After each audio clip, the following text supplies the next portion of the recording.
Welcome to the Managing Drought in the Southern Plains webinar series. I'm Alec Krautman with your briefing for June 21st, 2013, the Northern Hemisphere Summer Solstice.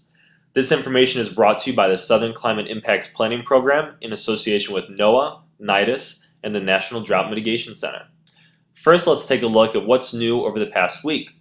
Recent rains have brought continued drought relief across parts of the plains. Summertime temperatures are already returning in force.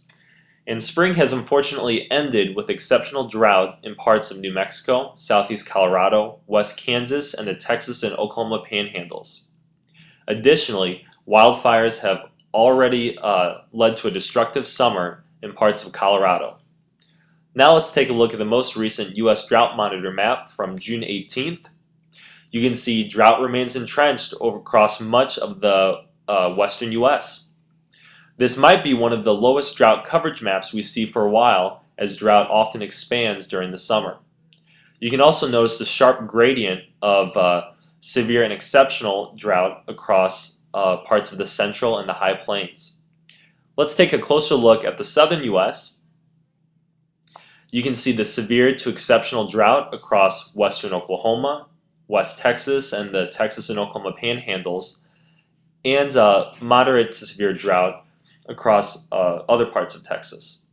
Further north in the high plains, you can see the severe to exceptional drought again in southeast Colorado, western Kansas, and western Nebraska, with moderate drought elsewhere, and parts of South Dakota and almost all of North Dakota are largely drought-free.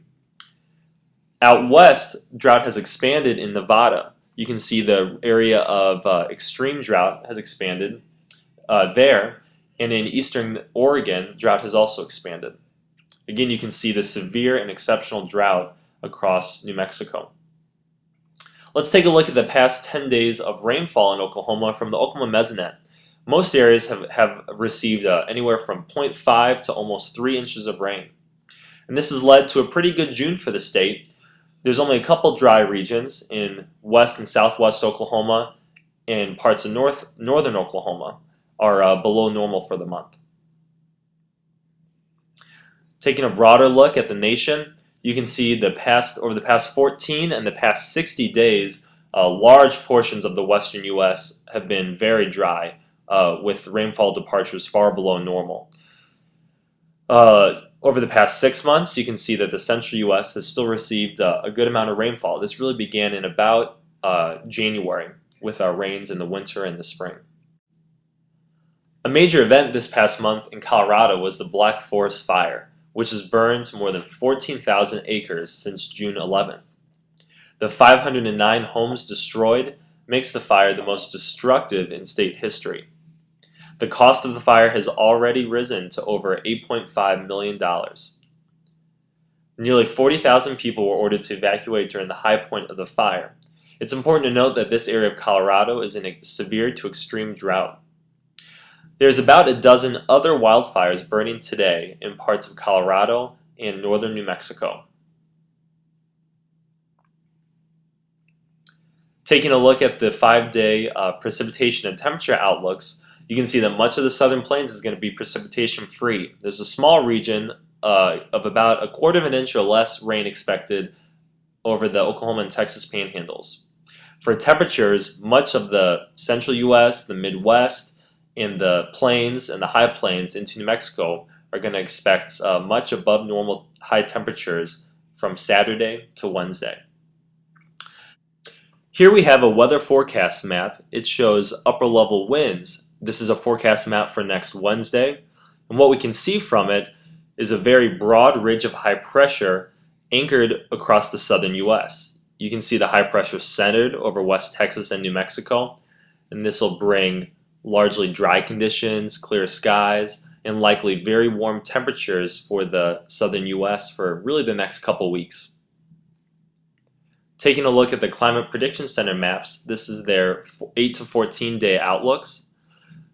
Across much of the western U.S., you can see above normal temperatures are expected, with some below normal temperatures along the Gulf Coast.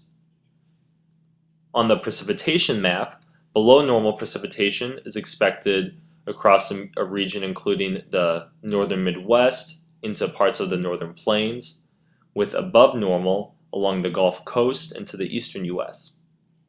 The Climate Prediction Center 3-month outlooks, this is for July, August, and September. You can see that above normal temperatures are expected across the western U.S. For precipitation, it's a little more uncertain. Much of this region is in equal chances of above or below normal precip, but you can see a below normal precip region expected across West Texas. The latest U.S. seasonal drought outlook was released on June 20th, and you can see the drought is expected to persist across much of the western U.S. where drought already is ongoing. However, this gradient between drought and no drought is very sharp across the central plains. It'll be interesting to see just what the drought looks like by the end of the summer. Please join us for these briefings and full topic webinars in the future. For more information, visit our SCIP website, southernclimate.org, to register if you haven't already. As always, these briefings will be posted on our SCIP YouTube channel as well as our website. Thank you so much for joining us and have a great week.